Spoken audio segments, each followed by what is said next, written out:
Bonjour à tous et bienvenue sur CNC Basique. Dans l'épisode précédent, on a vu comment faire du 2D, descendre d'une hauteur à une autre par un trait droit.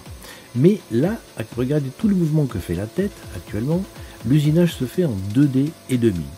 C'est une méthodologie qui permet notamment de créer des panneaux qui ont un look très propre et je vous propose qu'on regarde ensemble comment il faut s'y prendre.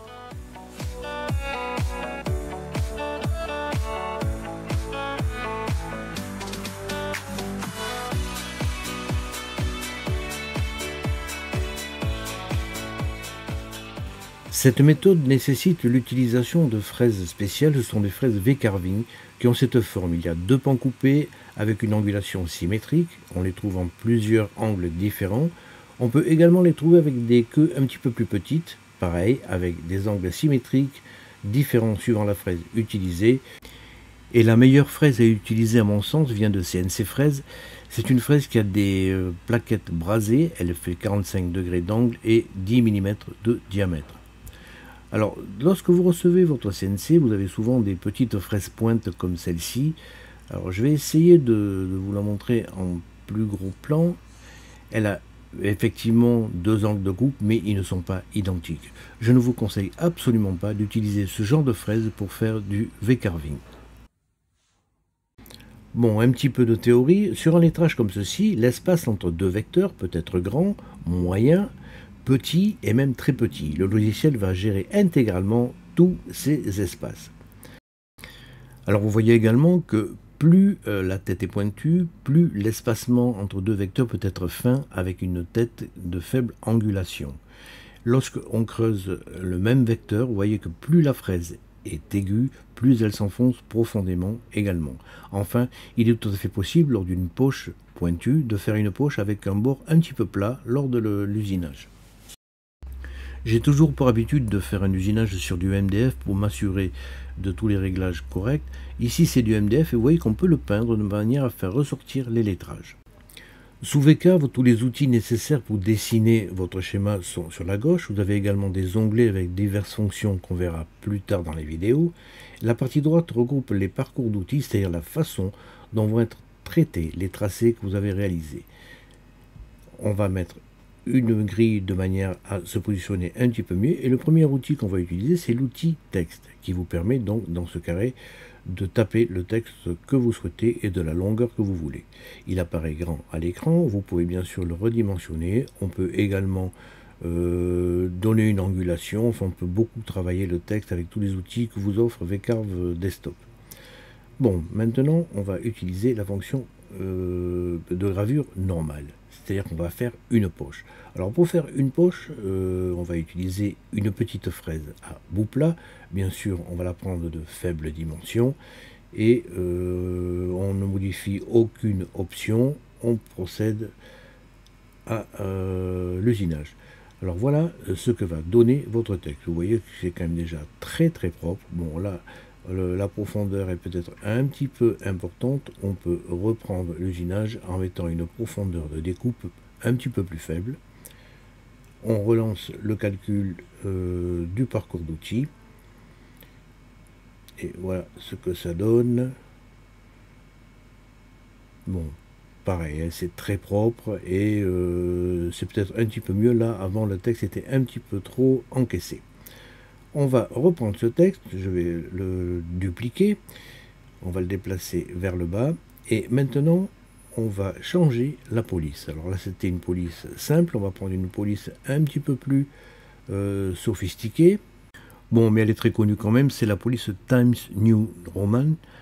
Et là le lettrage est un petit peu différent et va être un peu plus difficile à gérer avec la fraise à bout plat qu'on a choisie. On va le mettre en gras pour permettre à celle-ci de travailler plus facilement. Même chose, on reprend ce texte et on va donner un parcours d'outils avec la même fraise à bout plat.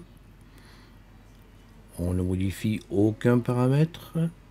Bon, la profondeur de coupe, bon, la fraise en question, donc c'est toujours la fraise de 2 mm et voilà ce que ça donne. Alors, vous voyez que là, ça donne pas grand-chose.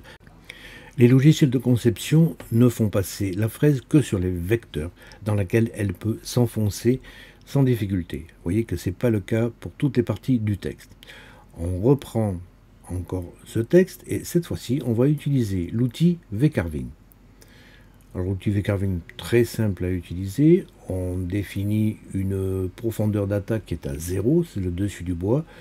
On va sélectionner une fraise qui est une fraise V-Carving.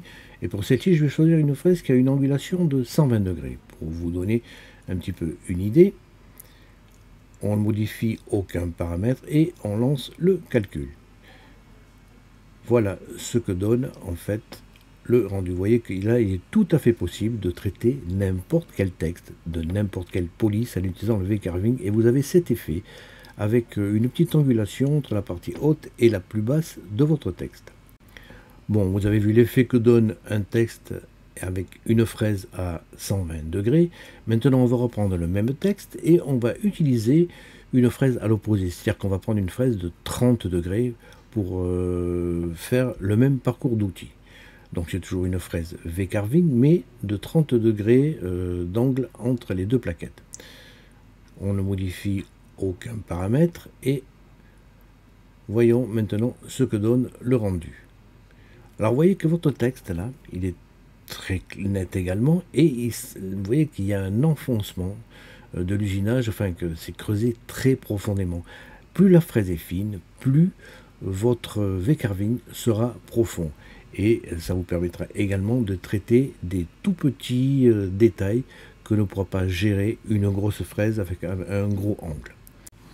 Par contre, vous avez vu que lors de cet usinage, la fraise s'enfonce assez profondément dans le bois et ça peut même arriver à la transpercer. Alors, il existe un deuxième réglage qui vous permet de dire que le V-Carving se fera tout le temps à une même hauteur.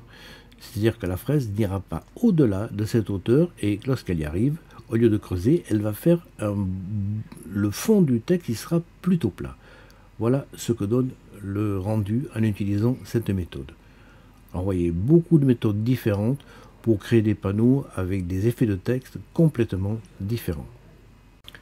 Bon, on a vu un petit peu les effets avec deux fraises qui sont à l'opposé, une de 30 degrés, une de 120 degrés. Maintenant, je vais utiliser ma fraise fétiche qui fait un angle de 45 degrés. Et on va voir en faisant l'usinage ce que va donner ce genre de fraise. On l'utilise. Alors même chose. Alors avant de calculer, je vais lui demander de creuser sur toute la profondeur sans qu'elle soit bloquée sur la profondeur de coupe. Voilà le rendu. Mais vous voyez que là c'est ni trop peu. Je trouve que c'est un bon compromis. Alors à noter que le texte, vous pouvez donc peindre la plaque en bois avant de la traiter pour faire ressortir le texte, mais vous pouvez également la remplir avec de la résine. Alors suivant l'usinage que vous faites, le fond de votre texte peut être un petit peu, enfin pas tout à fait plat comme une vraie poche, et à ce moment-là, si vous utilisez de la résine sur ce genre de texte, c'est un très bon choix parce qu'on ne verra pas le fond de votre texte. Vous voyez qu'il est un petit peu rayé, il n'est pas plat comme avec une fraise à bout plat, mais si vous le remplissez de résine, on ne verrait absolument rien. Alors dans les vidéos, j'ai décidé de vous montrer tous les ratés qui m'est arrivé également. Là, vous voyez, c'est un Z0 travail qui n'a pas été défini correctement. Merci au bouton arrêt d'urgence et à la fraise qui vraiment n'a pas branché. Un autre problème aussi, c'est le mauvais serrage des brides. Alors à ce moment-là, la gravure n'est pas nette du tout. Mais quand tout est OK, vous voyez que là, à ce moment-là, votre lettrage se fait de façon très propre et très nette. Et vous voyez que la fraise monte et descend suivant les vecteurs qu'elle doit travailler. Un vecteur fin, elle va s'enfoncer un petit peu. Un vecteur large, elle va s'enfoncer plus profondément. Tous ces mouvements en profondeur sont gérés par le logiciel directement. Un très léger ponçage est à prévoir avec du papier de verre très fin pour sortir toutes les bavures. Et vous voyez que c'est propre. Alors avec la peinture, des fois vous pouvez voir un petit peu de peinture qui a été envoyée par la fraise dans le texte. Bon, on a fait du texte qui était un petit peu compliqué, mais on peut prendre des polices qui sont même beaucoup plus sophistiquées. Je vais choisir par exemple cette police. Et vous voyez que là les lettres sont quand même très compliquées. Alors ça, n'imaginez pas faire ce genre de gravure avec une fraise plate. Bon, on utilise encore le système V-Carving. La fraise utilisée est la 45 degrés, 10 mm de diamètre, Et vous voyez que lorsqu'on a calculé le V-carving, vous avez un résultat qui est très propre. On dirait que ça a été écrit avec un stylo plume. Vous voyez que c'est quand même très propre. Vous avez comme ça des lettrages parfaits et qui sont entièrement automatisés par le logiciel. Pour le deuxième, on va diminuer un petit peu la profondeur de coupe et la mettre à une hauteur choisie. Et vous voyez que là, on a les lettrages qui sont beaucoup moins profonds et qui sont quand même très nets. Un autre effet. Et voilà dans la vraie vie ce que donne le V-carving. Vous voyez que la fraise automatiquement s'enfonce et se relève suivant les lettrages à faire. Et c'est entièrement automatique, complètement géré par le logiciel.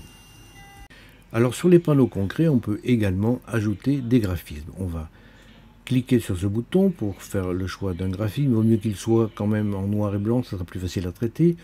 Ce bouton ici vous permet de le faire apparaître ou disparaître, mais il ne peut pas être traité tel quel. Il va falloir que ce graphisme soit transformé en vecteur. Avec cet outil, on va choisir noir et blanc. Vous pouvez avoir une prévisualisation de près. Vous voyez que les vecteurs entourent le graphisme.